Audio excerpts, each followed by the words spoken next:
Welcome to the Eat Better, Move Better, Live Better podcast presented by Flourish with Tracy, where we'll dive into the realms of holistic wellness, plant-based nutrition, yoga, and self-care to help you live your best life. Tune in every Monday, Wednesday, and Saturday at 8 a.m. Eastern for our special segments. Meditation Monday, start your week with mindfulness. Wellness Wednesdays, get the midweek boost you need. Sadhana Saturdays, dedicate weekends to personal growth. Join us as we explore and discuss all things to eat better, move better, and live better. Welcome. Today we're going to discuss a topic that many experience but often struggle to identify or name. And this is emotional fatigue. Emotional fatigue happens when our emotional energy becomes depleted after prolonged stress, responsibility, caregiving, decision-making, or simply navigating the complexities of life. It can show up even when everything appears fine on the outside. If you're experiencing emotional fatigue, you may notice that you feel drained even after you've rested. If you are experiencing irritability or numbness, difficulty focusing, feeling overwhelmed by very small tasks, or a reduced motivation or compassion. Emotional fatigue is not weakness. It's often a signal from the nervous system that it's been carrying too much for too long.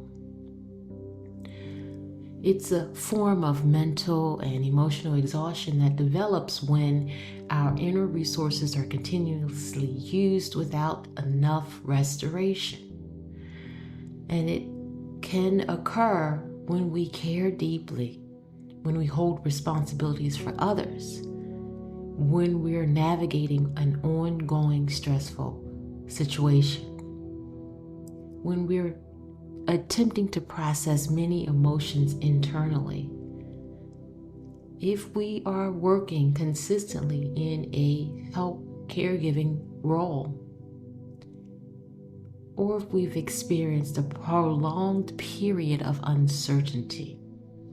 Emotional fatigue is different from ordinary tiredness. Physical tiredness improves with proper rest and sleep.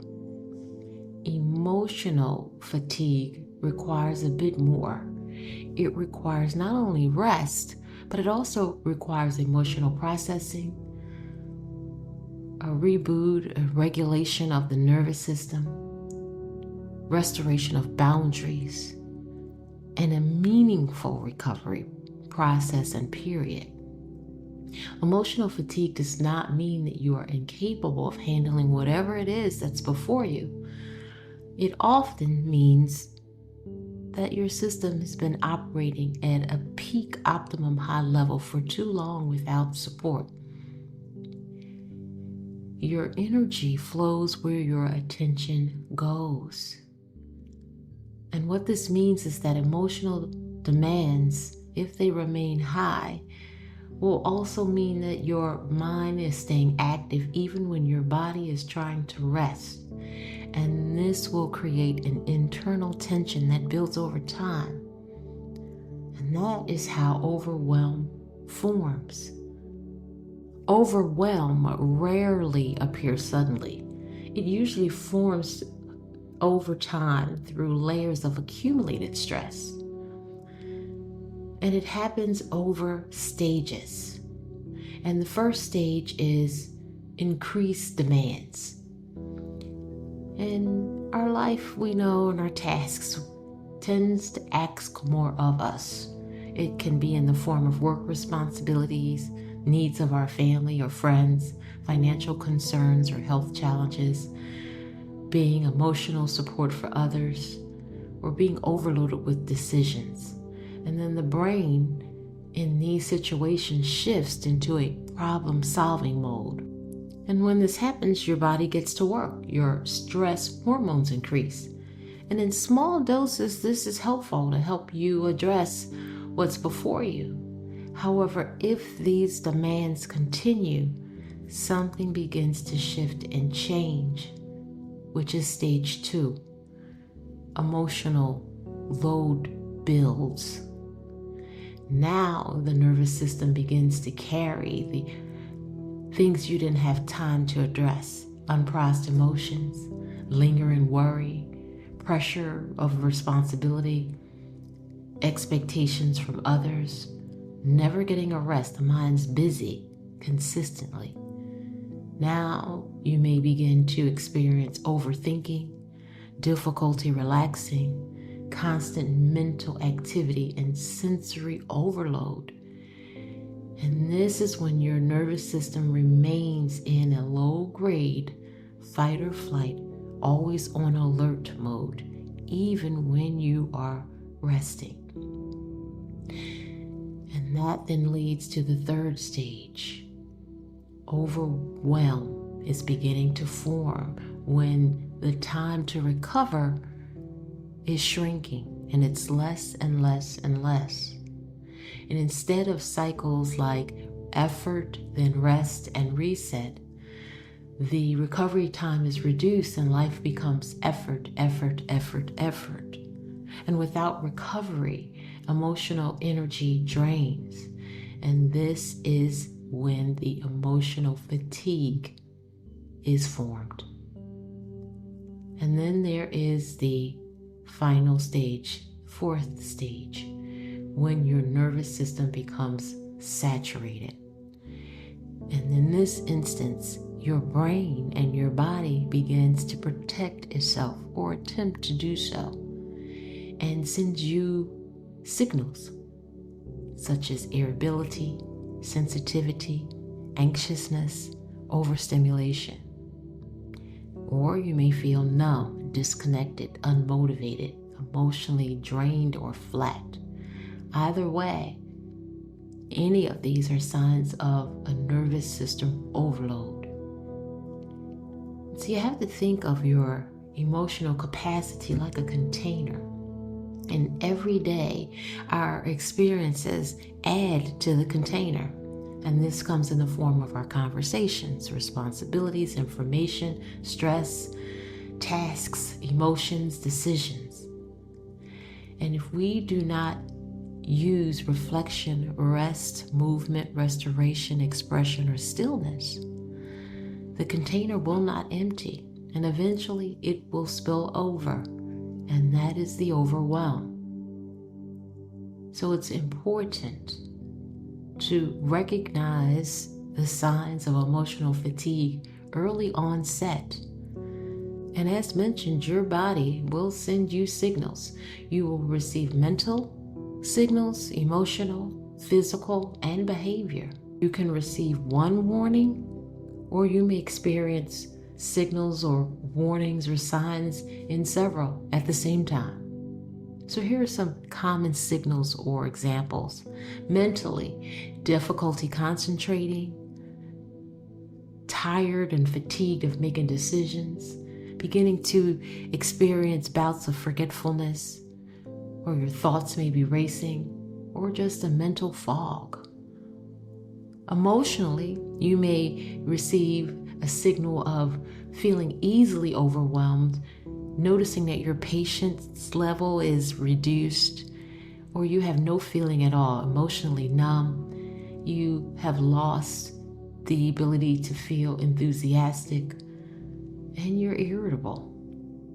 Physically, you experience tension in your body. It may manifest as headaches, difficulty with your sleep, or disturbance while you're trying to sleep, feeling extreme or heavy fatigue, and not able to breathe, shallow breathing. And behaviorally, you begin to avoid tasks. You withdraw from others. You may use distraction or increase digital scrolling time on devices. And you begin to experience difficulty completing simple responsibility or tasks. Emotional fatigue often appears when we care deeply. It's not a failure. It's just a signal that restoration is needed. We don't have to be and do all the time for everyone. We cannot be present for others when our cup is empty. You have to pour into your cup first. And those of us who care deeply, who are empathetic, often experience a higher emotional load.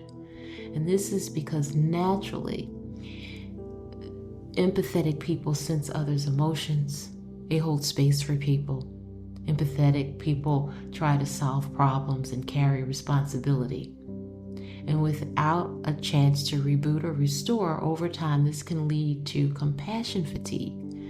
And this occurs when emotional giving exceeds the emotional replenishment. Your output is exceeding your input. Recovery requires that you restore the balance. So how do you recover from emotional fatigue? Just as the fatigue built over stages, recovery also has to happen within stages and not all at once. So the first stage is to be aware. Just simply recognize, I am tired. I am emotionally tired. This removes self-judgment and it invites an opportunity of awareness. So awareness begins the healing. The next step is to reset the nervous system. This nervous system must feel safe before emotional energy can return. And you can practice slow breathing, gentle movement, going outside into nature, spending some time quietly, or meditating. Just simply breathing, inhaling through the nose and a long exhale through an open mouth. Longer exhales calm the nervous system. The third stage is to reduce the input. When you're overwhelmed, first thing you really need to focus on is reducing the stimulation. It's essential. And that means limiting news intake or media, reducing social activities online, intentionally creating the quiet time, and taking breaks from constant communication. You can think of it as lowering or turning down the volume of the emotional noise. The fourth stage is to then process the emotions. Many of us carry emotions and we never process or release them. A healthy way to process or release emotion is through journaling, therapy, talking with a person or someone that you trust, being creative, expressing yourself creatively, painting, singing, music, some sort of devotional prayer or meditation, or a mindful reflection. Emotion needs movement to be resolved, and if not, it will stay stored within the nervous system. The fifth step is to replenish emotional energy through some sort of restorative practice. Yoga nidra, a slow stretching practice, or slow yoga practice, a walking meditation, breath work, spending time in nature, music, deep rest, massage. 10 minutes of true authentic rest can begin to restore. And then the final step is to rebuild boundaries. Recovery often requires adjusting how you spend your energy. Boundaries help protect emotional capacity. Saying no when you are aware that your capacity is low. Spacing commitments out. And asking for help. You do not have to do it all alone. Share the load. And be sure to pour into your cup, to schedule rest just like you schedule any other appointment. Boundaries are not rejection. They are proper management of your energy.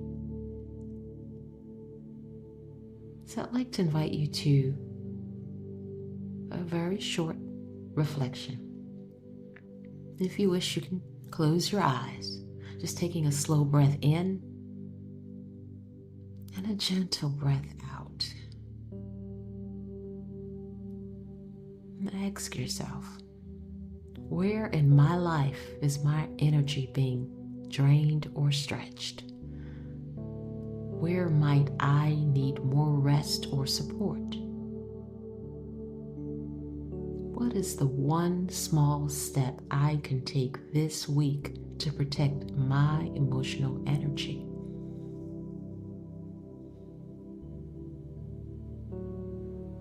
Take note of whatever answer is presented to you at this moment. Take a slow breath in, gentle breath out, and once again open your eyes. If you'd like to take a pause here to write down what presented for you so that you can return and establish the boundaries as you work for your restoration, you can revisit and allow these to be the jump start of your balancing of your emotional resilience. Emotional resilience grows from the consistent practices of setting the foundations, of knowing where you may be vulnerable to being stretched or overwhelmed, of knowing where you may need more rest or support, and knowing the steps that you can take to protect your emotional energy. And to answer those questions, it may include daily quiet time, making that appointment that we mentioned for yourself, movement that will regulate your nervous system, intentional healthy sleep, balancing how you intake information, supportive relationships, and all of this equals self-compassion. Recovery from emotional fatigue is not about pushing harder, it's about restoring balance. Emotional fatigue is not a personal failure.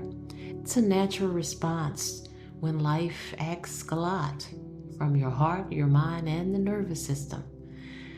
And the fact that you're taking the time to learn about it means something important, that you are paying attention to your well-being, that recovery is possible, that your energy can return, that your clarity can return, that your joy can return.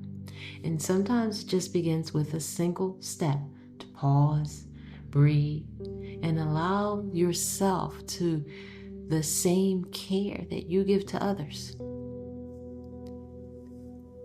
You cannot be present for others if you're not first present for yourself.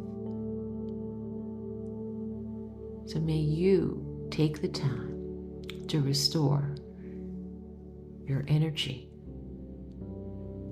May you take the time to balance your emotions and reduce your fatigue. Thank you for sharing time and space today.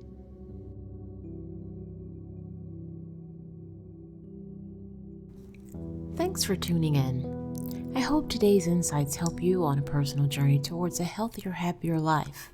Don't forget to join every Monday, Wednesday, and Saturday at 8 a.m. Eastern for more self-care and holistic wellness tips.